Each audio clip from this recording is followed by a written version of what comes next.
Welcome! This is the new era of men. Let's begin with the video. In this video, I'm going to sum up the first 5 laws of the book, the 48 Laws of Power.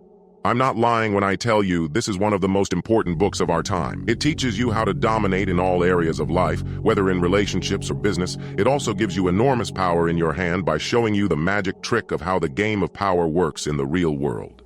I'm going to share with you the laws, along with a brief explanation and real-life stories, so you will have a better understanding. I won't waste your time with more explanations. I think you know about this book if you clicked on this video. You are not going to regret it.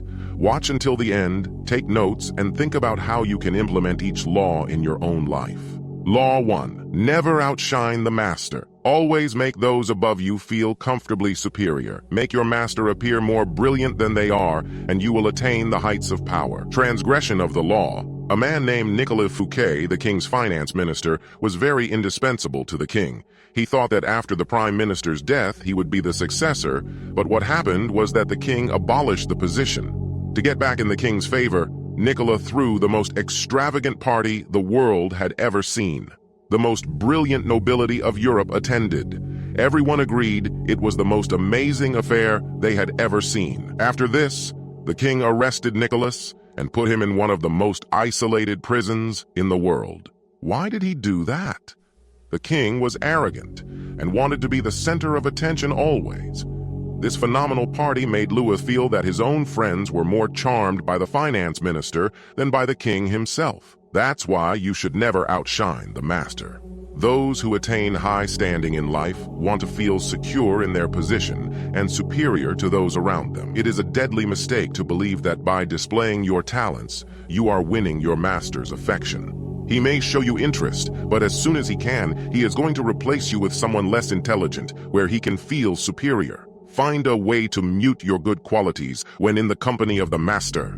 Law 2. Never put too much trust in friends. Learn to use enemies. Be wary of friends, as they can betray you quickly and are easily aroused to envy. A former enemy will be more loyal than a friend, as they have more to prove. Transgression of the law. When Michael III assumed the throne, he was young and inexperienced and needed someone he could trust as his counselor. He chose a man who had saved him in the past, Basilius. He ignored the advice of those who recommended choosing the much more qualified Bardas. He chose his most trusted friend, Basilius, and lavished him with gifts and money. Exposure to the splendor of Byzantine court life made Basilius want more and more of the perks of power. Michael doubled, then tripled his salary. Basilius's power grew, and now even Michael couldn't stop him. One day, Michael found himself surrounded by soldiers, and Basilius watched as they stabbed the emperor to death. His former best friend had killed him. The problem here is that the two men were great friends, and the gratitude that Michael felt after Basilius's past actions was huge. Once Basilius attained power, everything changed. Michael created a monster, a man who wanted more and more. It's because Basilius was a nobody, and then Michael gave him everything. He allowed a man to see power up close, and Basilius did what most people do in these situations. They forget the favors they have received and imagine they have earned their success by their own merits. The problem with hiring friends is that it will limit your power. A friend is rarely the one who is most able to help you. On the other hand, enemies are an untapped gold mine. Choosing a former enemy would expect nothing from you and, in fact, would prove that he was worthy of your choice. A person who has something to prove will move mountains for you. This kind of relationship would be based on mutual self-interest and won't be contaminated by personal feelings. You both have the same goal, and you will not turn a blind eye to his faults as you would for your friend. Law 3. Conceal your intentions. Keep people off balance by never revealing the purpose behind your actions. If they have no clue what you're up to, they cannot prepare a defense. Guide them down the wrong path. Transgression of the law. Ninor, the infamous courtesan, listened as the Marquis explained his struggle pursuing a beautiful lady. She decided to take the young man under her wings and instructed him to start over by approaching the girl with a bit of distance. Next time he talked to her, he acted like they were only just friends, which threw off the girl because she no longer took his interest in her for granted. After that, the Marquis showed up with a beautiful young woman at his side to make the girl jealous. The story went on, Everything moved as planned. Through Nino's network of spies, she knew the plan worked. She heard that the Countess started to ask questions about the Marquis and followed his steps. A few days later, Marquis was at the girl's house. They were alone. Rather than following Nino's instruction, he took the girl's hands and told her he was in love with her. The spell was broken. Girls love being seduced. Deep down inside, they often sense that they are being seduced, but they give in because they enjoy being led along. It's a pleasure for them to let go and allow someone else to detour them into a strange country. You cannot announce your intentions or reveal them directly in words. She senses that you are playing a sort of game with her, and it delights her. She doesn't know where you are leading her, but she gives in. The moment you reveal your intentions, everything changes. She now knows for sure that you are seducing her. All that was charming before now seems ugly. She feels embarrassed and used. The fourth law of power is simple. Always say less than necessary. The more you speak, the more common you appear. If you say something, it will seem original if you make it vague and open-ended. Powerful people intimidate by saying less. The more you say, the more likely you are to say something foolish. Let's take the example of Coriolanus, a legendary soldier who won many important battles. He was a man of great bravery, and his name evoked awe before he entered politics.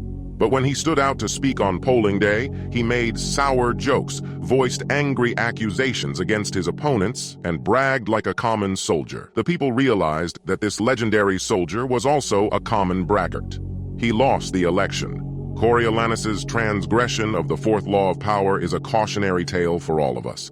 Had he said less, the people would never have known his true feelings. He would have maintained his powerful aura and continued to be a legendary figure. Remember, power cannot accrue to those who squander their treasure of words. A man who cannot control his mouth cannot control himself. The fifth law. So much depends on reputation. Guard it with your life. Reputation is the cornerstone of power. Through it alone, you can intimidate and win. Once it slips, you are vulnerable and will be attacked. Learn to destroy your enemies by opening holes in their own reputations. Let's take the example of Zhuge Liang, a general during China's War of the Three Kingdoms. He had a great reputation as the sleeping dragon, and he made traps everywhere. When an enemy force of 150,000 troops under Sima Yi was approaching, Zhuge Liang rested in a small town with a handful of soldiers. Without lamenting his fate, he ordered his troops to hide. He himself took a seat on the most visible part of the city's wall, wearing a robe, and began to chant. When the enemy arrived, Sima Yi instantly recognized the man and ordered immediate and speedy retreat. In the social realm, appearances are the barometer of all our judgments. One false slip or awkward change in your appearance can become deadly. A strong reputation is the only shield that can protect you from the probing eyes of others, giving you a degree of control over how the world judges you. Think about it. A lot of modern pop stars have something really strange in their appearance that a common man rarely has. They have multiple tattoos on their face, colored hair, piercings everywhere. Now imagine if you showed up like this in your group. Resentment and laughter would begin. But if you had a strong reputation, you could look the same as a pop star and be liked by all. It's all about how the world sees and accepts you. Remember, in this dangerous game, reputation is everything. If you appreciate what I'm doing, please consider subscribing and liking this video. We will meet again soon. Stay strong, my friend. We got this.